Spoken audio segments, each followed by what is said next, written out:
Bueno, es una oportunidad, hermanos, de reflexionar sobre algo muy importante que pues es tema de todos los días. Oímos noticias, vemos alrededor de nosotros personas y conocemos de circunstancias donde pues hoy por hoy la humanidad está sufriendo de una manera distinta y continúa sufriendo y seguramente continuará sufriendo, porque el sufrimiento es parte de un propósito, de un plan en la vida del hombre de Dios. Así como lo oyen, hermanos, el sufrimiento existe en todo lugar y en muchas circunstancias. Todos ustedes honestamente no pueden evitar reconocer que la gente sufre, nosotros sufrimos y vemos muchas circunstancias que hablan de este sufrimiento. En las pláticas, en los diálogos con mucha gente, pues vemos sus necesidades que abundan. Y saben, nos tenemos que resignar, y así lo digo literalmente, resignar a escuchar de sufrimiento y también a vivirlo, a veces en muchas maneras. Yo no sé, yo te voy a decir si te da gusto sufrir, hermano, pero la realidad es que estamos aquí para sufrir. Y dice, ¿qué prédica? ¿Qué palabra de exhortación? No, hermano, quiero ubicarte, darte una perspectiva del sufrimiento de acuerdo a cómo Dios lo ve, para que nosotros lo miremos de esa manera. De hecho, esta reflexión yo la titulo con una pregunta: ¿somos librados o ayudados en el sufrimiento? ¿Somos librados o ayudados en el sufrimiento? Y esto, hermano, porque no importa qué hagamos en nuestra vida, no importa cuánto te cuides, cuánto procures hacer ciertas cosas, hermano, o con mejor de lo que tienes, por lo que eres, para poder ser, incluso tener mejores, para poder éxito y metas cumplidas, hermano. Te voy a decir algo: no importa lo que hagamos. ¿Por qué? Porque es necesario hacerlo, aunque siempre, inevitablemente, sucederá algo que rompa eso en tu vida. Yo veo que se cuidan, que van a hacer esto, que siguen procesos, que siguen indicaciones, pero también veo que a pesar de eso, siguen sufriendo las personas, con lo que se llama hoy en día ese bichito que anda por ahí, ¿no? Pero sabemos que la única ayuda solo viene de parte de Dios. Es decir, hermano, no te digo que no hagas, simplemente que haces y hagas lo que hagas. De todas maneras, llegará un momento en el que te tocará sufrir, como ahora. Muchos, por propia experiencia, podemos ver a otros en el caminar en la vida en Cristo. Y te voy a hablar de la gente de la vida en Cristo, de los hermanos en la fe, de aquellos que conocen de Dios y que algunos también conocen a Dios. Siempre hago esa diferencia, no es lo mismo, hermano, los que conocen de Dios y que conocen a Dios. Ahorita en la oración Orlando hablaba, dicen, ojo, no le estoy hablando a los que no conocen, a las ovejas que están perdidas. Le estoy hablando a los que sí son parte de este rebaño. Entonces tú y yo muchas veces podemos ser y somos testigos fieles, hermano, de que la adversidad, llámense adversidad, pruebas, aflicciones, calamidades, llevan a las personas a creer y a buscar a Dios. ¿A poco no, hermanos? Casualmente hay gente que nunca se ha metido con Dios, pero llega a una prueba, una aflicción, una calamidad, y lo primero, háblame de Dios. Alguna vez yo conocí a un hombre que era totalmente adverso a mí, era antibíblico, se burlaba de mí y demás. Pero el día que tuvo un accidente y que perdió un ojo, antes de ir al hospital, fue a buscarme para que orara por él y creer en Dios y buscar a Dios. Digo, qué caray. También cuando ocurren esas cosas, son impulsados, hermanos, a que en medio de esa experiencia amarga, dura, cruel, devastadora, su búsqueda y su realidad de Dios, hermano, es más profunda. Algo se mueve en el interior del hombre, que se conmueven las entrañas, y entonces buscamos a Dios de una manera más intensa, más al fondo, hermanos. Y en medida se hace conforme uno puede o cree saber. Pero a pesar de todo, de que las circunstancias sigan igual, en esa búsqueda él va conociendo y profundizándose en el amor y la gracia. ¿Por qué es esto importante, hermanos? Porque va entendiendo que esto va a seguir vez tras vez, y en realidad, hermano, es necesario pasar a través del sufrimiento. Y se lo digo porque podemos sufrir todos con una mala noticia, hermano. ¿Quién ha recibido malas noticias en estos días? ¿Quién ha recibido malas noticias económicas? ¿Quién ha recibido malas noticias de su salud? Mire, de todos recibimos malas noticias, hermano. Pero es necesario, hermanos, que el sufrimiento esté en nuestras vidas. ¿Para qué? Para dejar de pensar en Dios como algo que no podemos estar cercanos a Él, como algo intangible, para dejar de pensar en Dios como una fábula, como muchos lo tienen, para dejar de pensar en Dios como algo que es solamente el cuento de la abuelita, y para así tener, hermanos, se los digo, un encuentro personal con Dios. Porque no es una religión. Venimos a través del sufrimiento, en esa circunstancia difícil que pudiste haber pasado o que estás pasando, para encontrarte con Dios. Fíjate, me llama la atención que de 42 capítulos que tiene el libro de Job, exactamente en el capítulo 42, en el verso 5, después de una multitud de circunstancias adversas en la vida de Job, del paciente Job, él declara: de oídas te había oído, y ahora mis ojos te ven. Él tenía todas las riquezas, tenía los hijos, todo era bonito en su vida. Y cuando es sacudida su vida, es cuando se da cuenta que solo de oídas había oído de Dios.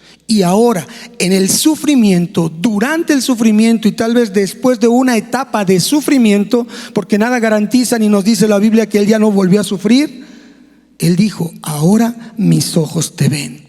¿Y qué decir del Señor Jesús? En Isaías 53, esa porción de la escritura que habla del Mesías que había de venir, Isaías 53:3 dice: varón experimentado en quebranto y en dolores, despreciado y desechado entre los hombres, varón de dolores, experimentado en quebranto. O sea, hermano, el paciente Job y el honorable y glorioso Hijo de Dios, el Mesías, no tenían que sufrir. Y si ellos sufrieron, ¿tú y yo acaso podemos exentar de ello? Pregúntome yo, ¿quiénes somos para poder decir no sufriré? Por eso, hermanos, todos sufrimos o sufriremos. Y no les digan amén, hermano, porque si no van a decir: esto soy muy sádico. Pero todos sufrimos o sufriremos. Unos al momento. No estamos en ninguna crisis. ¿Quién dice gloria a Dios? Poquitos, ¿verdad? Entonces todos los demás están en crisis. Pero muchos de nosotros estamos viendo en este momento a quienes sí están en crisis. Y llámese por la situación que está pasando o por muchas otras cosas. Y que necesariamente los vemos que están en medio de un horno, hermanos. Están pasando por el horno de fuego, en las pruebas tremendas de su vida. Y nosotros ahorita somos espectadores a lo mejor de muchas circunstancias. Pero, hermanos, en algún momento hemos estado en esa situación, o quizás todavía vamos a estar metidos en un horno de fuego, oliendo ahí todo lo que hay en esa circunstancia. Mire, le quiero llevar a esto dando pequeñas ilustraciones, salpicando algunas cosas de la escritura.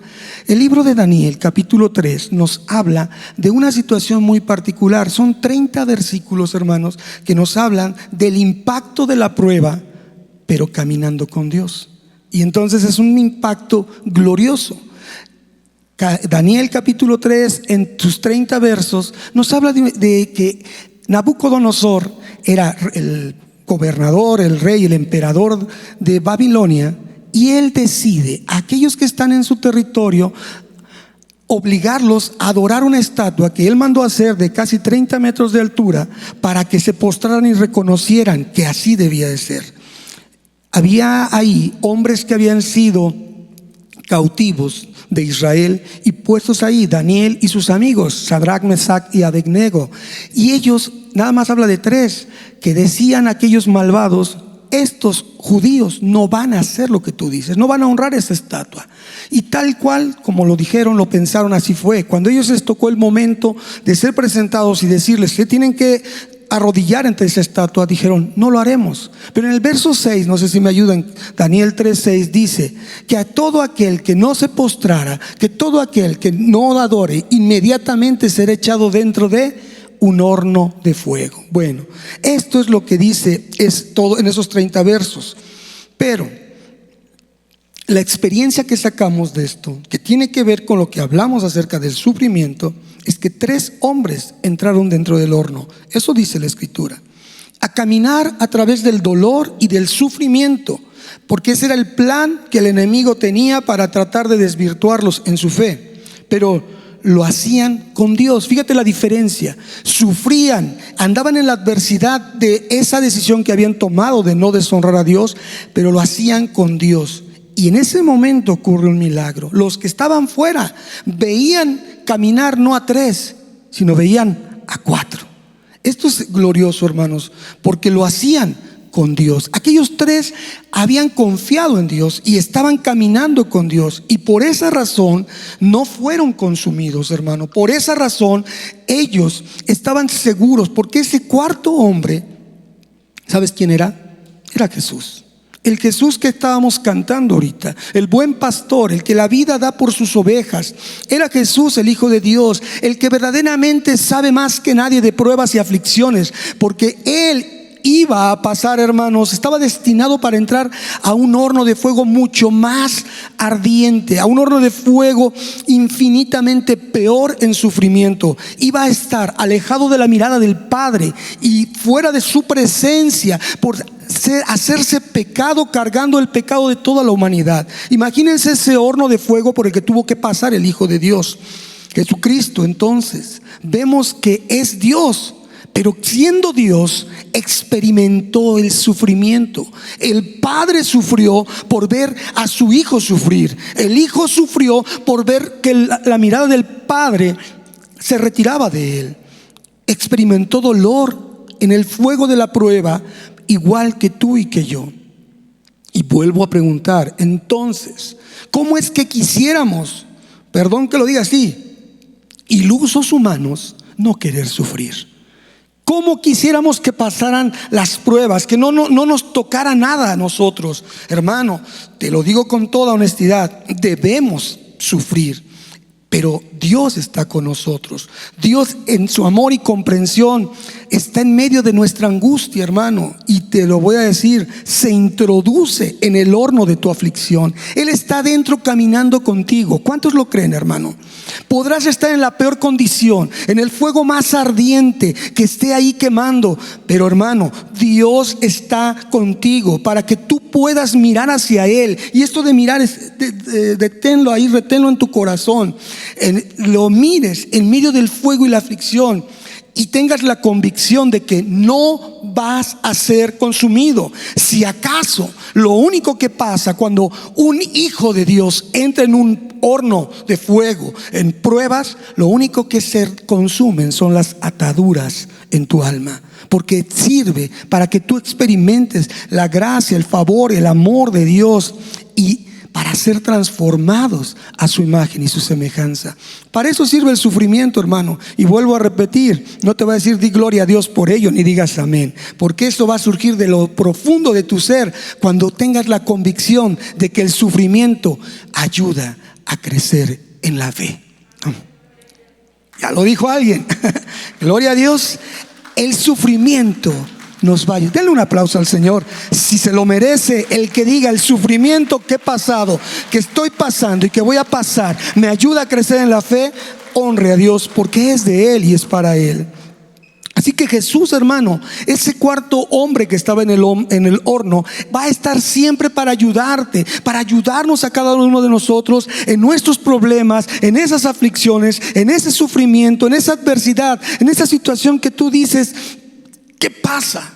Y te va a consolar, aún en la más profunda de las aflicciones, donde tú piensas que no hay nadie que pueda entenderte, que no hay nadie que sepa lo que tú estás sintiendo, hermano. Pues Jesús sí lo sabe. Jesús es el experto, el varón quebrantado, experimentado en dolores. Él es el único que conoce tu situación.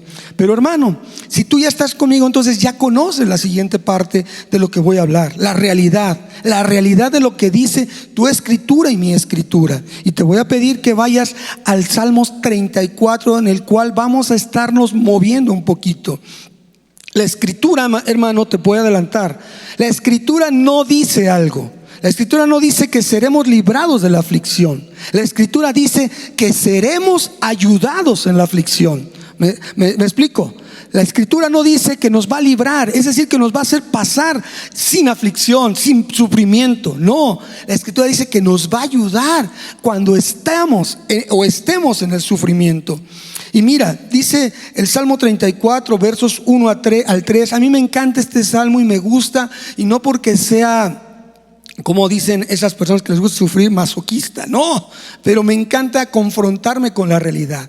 Que no haya cuentos de la abuelita, que no te hablen de un evangelio, que no se sufre, que no se duele, nada del cuerpo. No, hermano, tienes que hablar el evangelio como lo es, la voluntad expresa de Dios. Dice, en la versión Reina Valera 60 dice: bendeciré a Jehová en todo tiempo, su alabanza estará de continuo en mi boca. A ver, aquí stop, alto. Bendeciré al Señor o a Jehová cuando me va bien, cuando acabo de recibir una buena noticia, cuando todo está en orden en mi vida, a mi parecer. En todo tiempo, dice, su alabanza estará de continuo en mi boca. En Jehová se gloriará mi alma, lo oirán los mansos y se alegrarán. Engrandeced a Jehová conmigo y exaltemos aún a su nombre. Mire, hermano, busqué una versión que es la palabra de Dios para todos, y mire lo que dice.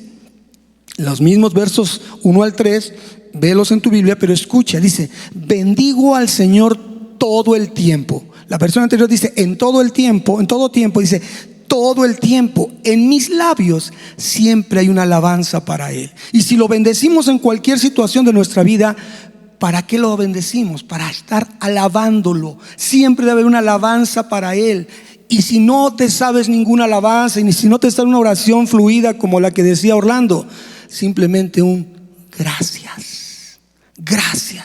Mucha gente le dice en medio de las aflicciones al Señor: ¿por qué me pasa esto? ¿Y sabes cuándo te va a responder el Señor? Nunca. Y te pones más como filosófico con el Señor y como más así, pues Señor, vamos a platicar entre maduros. ¿Para qué me pasa esto? ¿Y sabes qué te va a decir el Señor? Nada. ¿Cuál es la verdadera expresión o respuesta ante esto?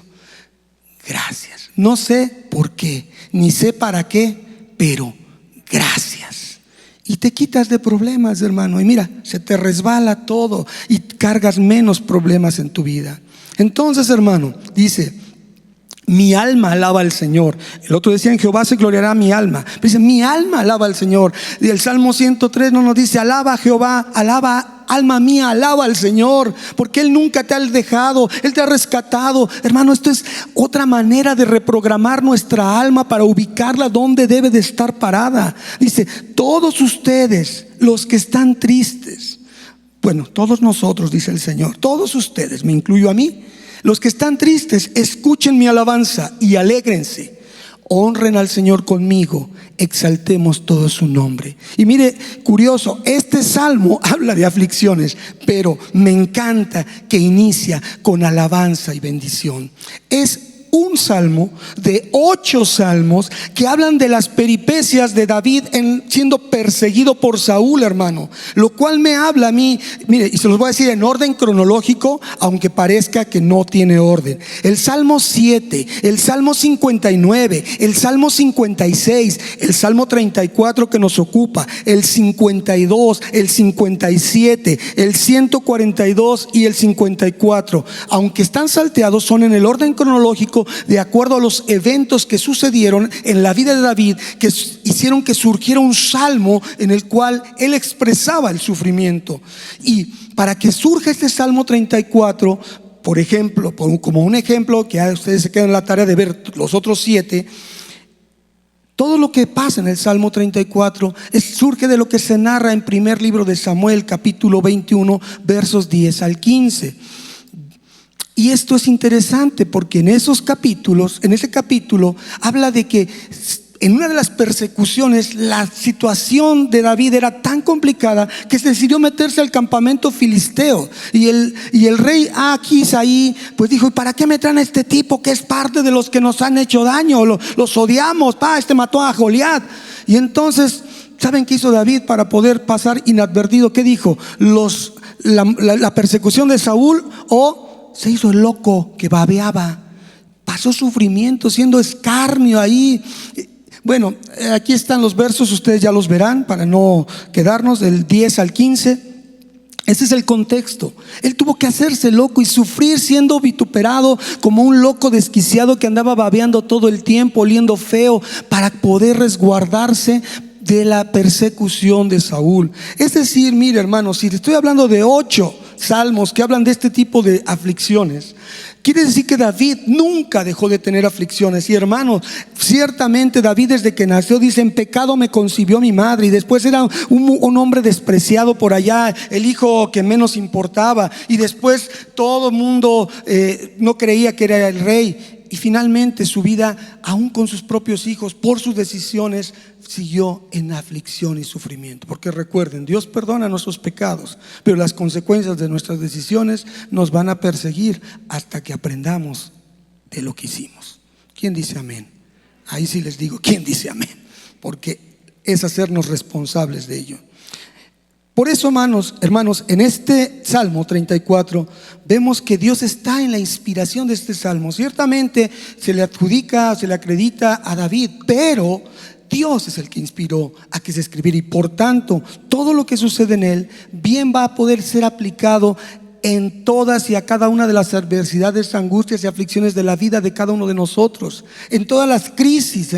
Y es tan interesante este salmo porque tiene una combinación de 3 cosas fabulosas, que es lo que debe de ser el parámetro de nuestra vida en todo lo que nos sucede. Tiene el ingrediente de adoración, de acción de gracias y de enseñanza de sabiduría, hermanos. Fíjense nada más, cada una de tus aflicciones, de tus problemas, de tus crisis debe ser un motivo para adorar a Dios, un motivo para poder dar una acción de gracias y también para tener una enseñanza de sabiduría.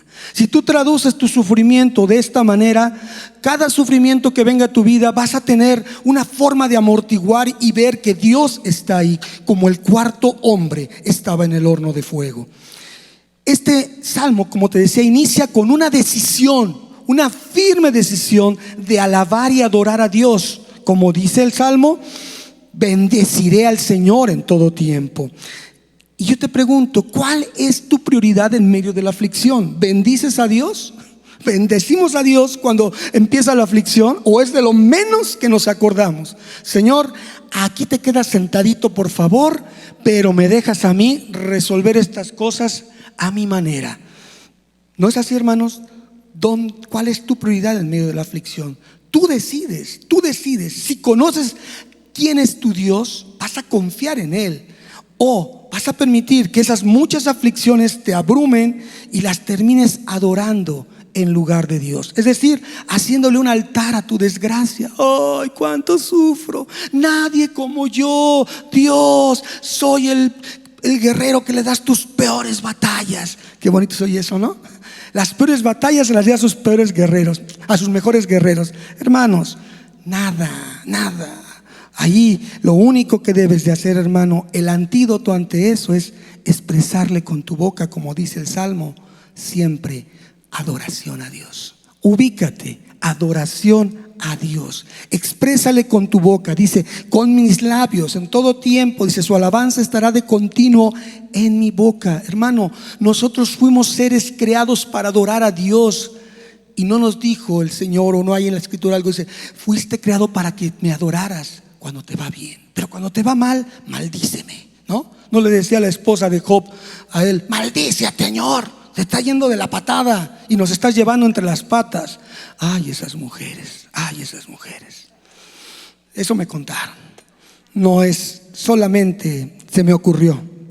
Ubiquémonos, hermanos, ubiquémonos. Es difícil, sí, mas no imposible, centrar nuestra mirada y enfocarnos en Dios en medio del sufrimiento. Es difícil, mas no imposible, que centres tu mirada y tu enfoque, y sabes, va a ser más fácil adorarlo. Es decir, hermano, tú miras allá como aquel caballo de carreras que tiene aquí, no sé cómo se llama, pero tienen aquí esta parte para que no miren a derecha ni izquierda. Ellos solamente ven hacia un punto. Si tú ves hacia el punto que es el Señor, puedes estar estar habilitado para adorarlo. Nunca creas que tú vas a resolver tu situación sin la ayuda de Dios. Eso es tan prepotente y tan insolente, hermanos, porque el mismo Salmo dice: en el Señor se gloriará mi alma. Todo lo que hacemos, todo lo que nos sucede es para que Él se glorifique. Nunca darnos gloria a nosotros por algo que hagamos, que digamos lo estoy haciendo bien. Hermano, la verdad es que nosotros somos personas que hacemos que crezcan las plantas muchísimo. ¿Sabes por qué? Porque siempre la estamos regando. Así que, hermanos, ¿cómo queremos gloria para nosotros? Él fue el que nos hizo, Él fue el que nos salvó, y solo Él merece toda la gloria, hermano. Entonces esta es una absoluta y total dependencia. Por eso dice que así los mansos y los sumisos a Dios tendrán gozo para adorarlo en medio de la aflicción. Esto es lo que te quiero, es un enfoque, una perspectiva diferente del sufrimiento, hermano. Por eso es que nos congregamos, para hablar de las maravillas de Dios, para reconocer quién es Dios en nuestra vida y para juntarnos y adorarlo y exaltarlo. Nadie de aquí viene aquí, hermano, con yo vengo corriendo para adorar a Dios porque me va muy bien. No, porque me sacó de una situación, porque me enfocó mi vida, porque dice: esto que estás pasando es necesario para que madures. Esto que está sucediendo en tu vida es importantísimo para que tú seas la persona que necesita que Dios se manifieste con toda su realidad, hermano. Quiero decirte esto: el tiempo de sufrimiento es el tiempo más óptimo para buscar a Dios, para comunicarnos con Él y dar testimonio de nuestra fe. Eso dice la Escritura, dice el Salmo el 34, 4 y 5: busqué a Jehová y Él me oyó y me libró de todos mis temores. Y los que miraron a Él fueron alumbrados, y sus rostros no fueron avergonzados. Esto nos garantiza que Él está en nuestro sufrimiento, hermano. Mirarlo a Dios, mirarlo ejercita nuestra fe. Y dirás: ¿cómo que mirarlo? ¿Cómo voy a mirar a Dios? Bueno, la palabra Hebreos 11:27 nos dice cómo lo podemos mirar, hermanos. Y todos: voy a mirar a Dios. Mira, Hebreos 11:27 dice, bueno, estamos entre el Salmo 34, 4 y 5, pero Hebreos 11:27 nos dice que Moisés por la fe salió de Egipto sin tener temor de la ira del rey, porque se sostuvo como mirando al invisible. Wow. O sea, esto es ejercitar la fe, hermano. No tenía que ver nada con los hombres, no tenía que verse con los hombres, ni siquiera verse con él mismo, hermano, sino solo con Dios. Siempre delante de sus ojos tener a Dios por la fe, que eso es lo que lo acompañó en toda su travesía a ese hombre que fue un héroe de la fe. Pues lo que viene de Dios es invisible a los ojos mortales, pero es percibido en nuestro espíritu, hermanos. Por lo tanto, hermano, dice Romanos 1:20, y sí me gustaría que me ayudaran a ponerlo. Romanos 1:20, ya pasé los versículos para que me sigan. Romanos 1:20, mire, el esgrima bíblico no pasa. Bien, aquí lo buscamos, a ver quién gana, si allá arriba o yo gano. ¿Ya gané? Ya me ganaron. Porque las cosas invisibles de Él, su eterno poder y deidad, se hacen claramente visibles, hermano, desde la creación, en el milagro de su creación. Y te digo una cosa: tú eres la corona de la creación de Dios. Tú eres la cerecita, tú y yo somos la cerecita del pastel de la creación de Dios. Entonces tus cosas maravillosas se hacen visibles en nosotros, hermanos. Por lo tanto, por eso dice que Moisés no tenía miedo de la ira del hombre. Y esa es la característica de la fe, que tú no vas a mirar a los hombres, sino que tú vas a mirar a Dios solamente. Y en medio de la aflicción es lo que Dios demanda, que nosotros veamos a Él nada más. Debemos mirar con los ojos de la confianza en Dios para ser iluminados y reflejar su luz, y que otros vean que tenemos dicha en medio de la aflicción. Es cuando tú y yo nos dicen: tú y yo estamos locos, Lucas. ¿Cómo es posible que estás pasando esto y te sientes contento? Pero eso solo le pasa a los hijos de Dios. ¿Cuántos hijos de Dios hay aquí, hermanos, que están contentos cuando les pasan cosas feas? ¿Cuántos hay aquí? Ay, hermanos, como que les falta fe. Oren mucho en ese verso, Hebreos 11:27, como mirando al invisible. No tengan miedo de decirlo, hermanos. Y es muy importante, de acuerdo al verso 6 de Salmo 34:6, tomar acciones. Salmo 34:6: el afligido clamó, Dios lo escuchó y fue librado.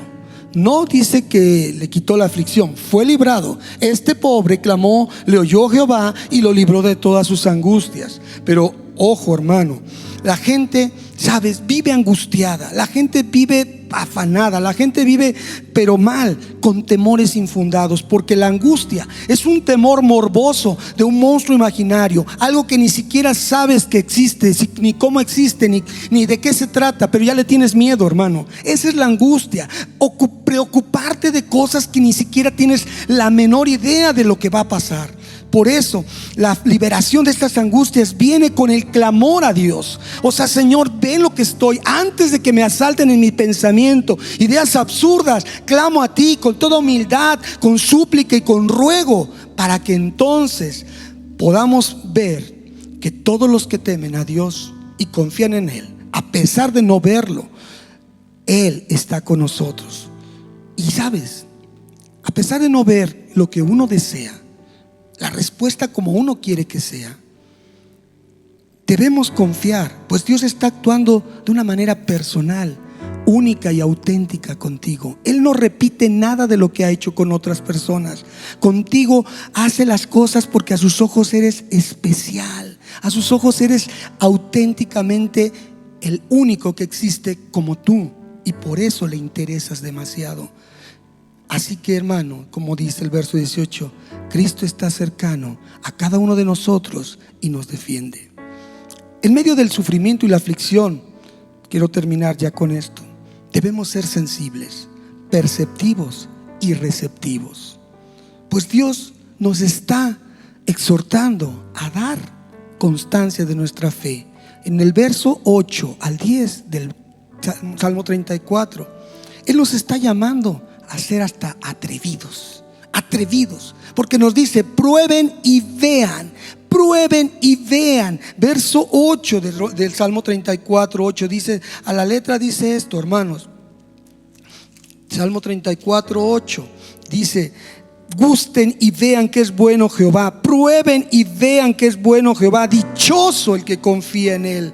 Así que, hermano, nos llama a atrevernos, a ejercitar nuestra fe. Y esto es vivir el Evangelio, ejercitar nuestra fe, que el Evangelio nos habla de una causa que para el hombre ya estaba perdida, pero que en Dios vino a dar vida donde no había vida, hermanos, y vino a inyectarnos ese vivir con Cristo para poder ser nuevas criaturas, insertados a su mundo de amor, y para hacer crecer nuestra confianza en Dios, y así en medio de todo el sufrimiento sentirnos y vernos dichosos a los ojos de los demás. Este es el logro del Evangelio en tu vida. Este es el milagro, hermano, que te desenchufes de lo que estás habituado a pensar de lo que es la vida. Si tú ya vives la vida en Cristo, ya no debes estar ajustado a los parámetros de la vida del mundo y decir: bueno, tengo que sufrir. Pues dice Dios que tienes que sufrir. El sufrimiento también nos lleva a que nosotros no levantemos palabras violentas de reclamo con el Señor. Por eso debemos tener temor, reverenciarlo, honrarlo con obediencia y sujeción, hermanos, como un estilo de vida. Y eso a ti y a mí nos va a garantizar realmente su auxilio y su provisión. Ahora bien, hermano, ahora sí, para concluir, voy a hablar del verso. Posiciónate en el verso 15 en adelante, el Salmo 34. ¿Qué dice el verso 15? Los ojos de Jehová están sobre los justos, y atentos sus oídos al clamor de los justos, de ellos. Es una gran verdad que a Dios le interesamos grandemente, cada uno de nosotros como sus hijos.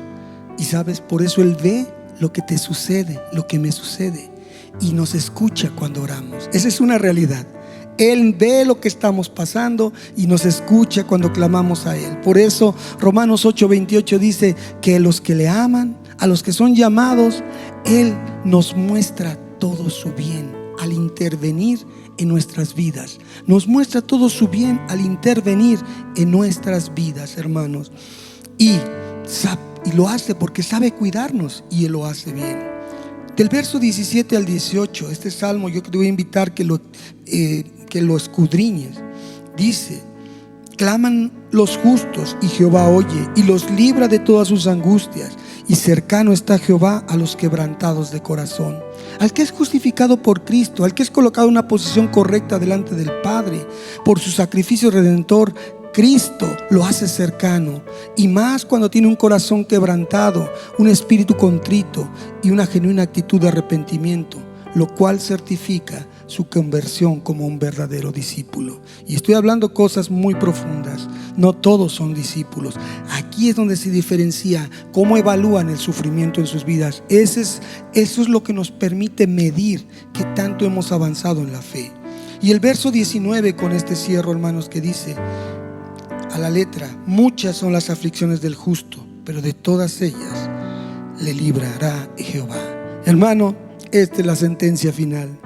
Muchos son los males que vienen sobre ti y de mí, a los que ya estamos puestos en una posición correcta delante del Padre, que tenemos un acceso directo al Padre. Y dice: ¿y entonces eso no nos exentaría ya de sufrir? No, hermano, el salmista es realista.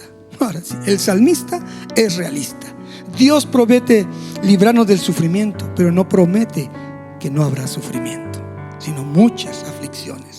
Dios no promete vivir una vida sin dificultades. Y de hecho este salmo, como les dije al principio, surgió de una dificultad. David en medio de un problema.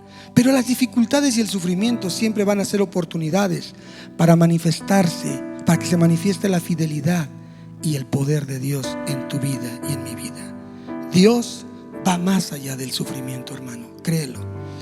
Ponte de pie, hermano, vamos a orar. Dios va más allá del sufrimiento y de la aflicción. Él nos redime, Él nos quita de cargas, Él nos quita de situaciones que tenemos que pagar, de algo que Él ya pagó. Ya no tenemos que hacerlo, y nos sigue redimiendo toda la vida. Y nosotros, como inicia el salmo, solo debemos alabarlo y darle gracias por todo lo que Él hace. Entonces, hermanos, si hoy tú ves una perspectiva diferente del sufrimiento, te preguntaría nuevamente: ¿somos librados o ayudados en el sufrimiento? La idea es que tú te vayas en convicción, que ahora que veas el sufrimiento en tu vida, lo veas de diferente manera. Verso 18 dice: cercano está Jehová a los quebrantados de corazón. Él salvará a los contritos, aquellos que tienen dolor, pena y se arrepienten por sus faltas, a los contritos de espíritu. Pero mira, otra versión dice: el Señor está cerca de los que tienen quebrantado su corazón. Él rescata a los de espíritu destrozado. Otra versión: el Señor está cerca de los quebrantados de corazón y salva a los de espíritu abatido. Dios siempre está cerca para salvar a los que no tienen ni ánimo ni esperanza. El Señor siempre está dispuesto a ayudar a los que sufren y salva a los que han perdido toda esperanza. Todas esas versiones hablan del verso 18 del Salmo 34. Él está cercano a ti. Sea que tengas tu espíritu destrozado, tu espíritu abatido, sea que no tengas ni ánimo ni esperanza, sea que sufras y hayas perdido todo lo que creías que podía haber. Padre, en esta hora te damos gracias, porque nos das una perspectiva para entender que nada, absolutamente nada de lo que ocurre en nuestras vidas está fuera de tu control, sino que todo, absolutamente todo lo que nos sucede en nuestras vidas es para que tú te glorifiques, para que tú seas exaltado y para que nuestra alma te bendiga, porque muchas son las aflicciones del justo, pero de todas ellas seremos librados, porque el amor de Dios se manifestará. Él está cercano a los de un corazón contrito y humillado, un corazón que reconoce y es receptivo al Espíritu de Dios y depende solamente de Él. Gracias, Señor, por este tiempo especial. En tu nombre, Jesús, rogamos que se haga siempre tu perfecta voluntad. Amén y amén. Gloria a Dios. Aleluya.